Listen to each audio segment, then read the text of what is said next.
Okay, this may be the shorter of the two videos. This is what I'm going to call Evolution, a fairy tale for adults. See, we can have stories too, right? Let's. I was gonna start out with the different quote unquote hands don't work too good, so quote unquote findings. But first, let's go back to grade school, where it all begins. Um, Let me just read my notes, okay? I got some notes for you guys. I did some studying. It goes way back into the time of the Greek philosophers. Not Darwin. Chuck came much later. Um, Actually, and it wasn't even Chuck. It was his grandpappy, Erasmus, and he came about in the 1700s. And then, as we know, Chuck came about in about 100 years later with his stories. So this whole process has evolved using some of that intelligent speech that these people like to use. Unfortunately, I'm not as learned as Dawkins, Richard Dawkins. Don't speak with a English accent, so it won't come off quite as intelligent as his "There is no God" spiel that he gave for over 2 hours recently. So I'm just American. I'm just a regular person. Went to college, wrapping up a doctorate. I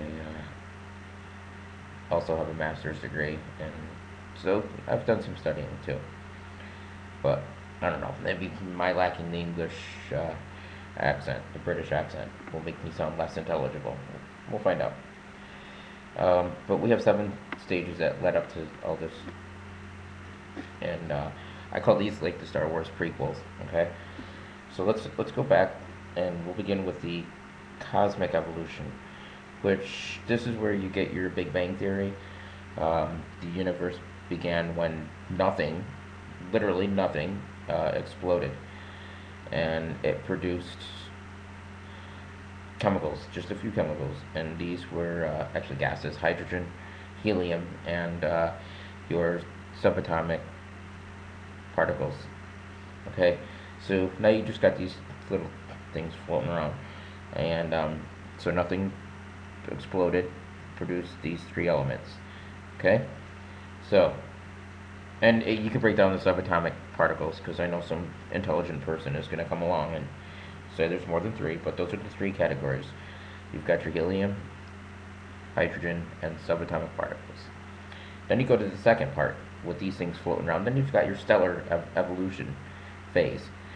These elements that I've just talked about, and that is your hydrogen, helium, and subatomic particles, gathered, and somehow, they don't have the answer to this exactly, but somehow formed stars in the same sort of evolutionary process, bringing us to stage 3 of 7, chemical evolution, which is the initial few elements that we already talked about, then evolved, quotes, when you mean evolved, okay, into, those are the quotes, into the 88 naturally occurring elements we observe today.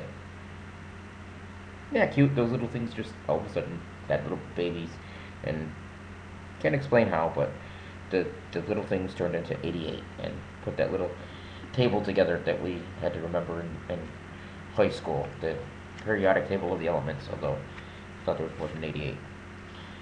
But again, Richard Dawkins could set me straight on that, because he's got all the answers. Can't prove any of them, but he's got answers for you. Alright. So then the 88 elements then go into planetary evolution. This is when the solar systems were formed from these swirling clouds of elements and gases. From here, you've got organic evolution. I hated these classes.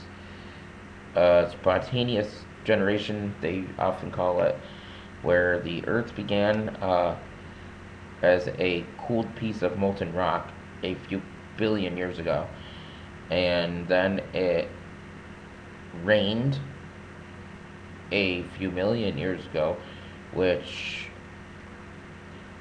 then came alive, spawning the first of self-replicating organic creatures system. And from this you have macroevolution, which is the sixth, and this was where the single-celled organisms comprised of inorganic matter began, ultimately leading up to the evolution of apes into men. Now, that is even far-fetched. You've got all the scientists arguing amongst themselves on which apes and which this, that, and the others evolved into what. But let's go on. Okay, and then the last one was the seventh is microevolution, which was the variation and variety of traits that were expressed in the sexually compatible, I guess you would call it, the sexually compatible kinds of organisms, such as horses, dogs, cats, etc. I mean, you didn't have a horse and a dog getting together, and let's keep it biblical. They do not beget a cat. I mean, horses bred with horses, not horses. Alright, that makes sense. I'll give them that much. So this is the foundation of what Darwin built off of. And, you know, the last two actually is what is spent the most time on. And this is where they keep getting stuck. So I'm going to stop this here. This is a shorter video, but I'm going to stop it here for a minute, because we're going to go into the next part, okay? Be right back for Fairy Tales for Adults, Evolution Part 2.